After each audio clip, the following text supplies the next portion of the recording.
Hi నమస్తే. మా ఊళ్ళో మరోసారి కొత్త కోదండ రామాలయం పునఃప్రతిష్ఠ జరిగింది. ఈ కోదండ రామాలయం పునఃప్రతిష్ఠ అయితే 2 రోజులు అంగరంగ వైభవంగా జరిగాయి.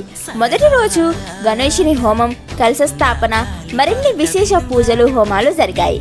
ఇంకా 2వ రోజు విశేష పూజలు, హోమాలతో పాటు సీతారామలక్ష్మణ ఆంజనేయ స్వాముల వారికి పాలాభిషేకాలు చేసిన విగ్రహాల్ని పునఃప్రతిష్ఠ చేశారు.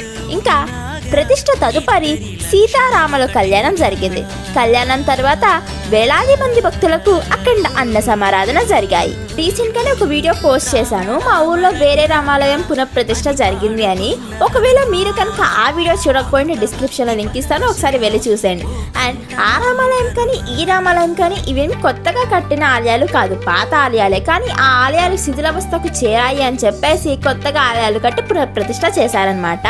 అండ్ ఈ రెండే కాకుండా ఇంకొక రామాలయం కూడా కన్స్ట్రక్షన్ జరుగుతుంది. తొందరలోనే ఆ రామాలయం కూడా పూర్తయిపోతుంది. అండ్ మా ఊళ్ళో అయితే ఇంచుమించుగా 5-6 రామాలయాలు ఉన్నాయి. అండ్ మీ ఊళ్ళో ఎన్ని రామాలయాలు ఉన్నాయో కామెంట్ చేసేయండి. And subscribe our channel for more videos. Bye guys.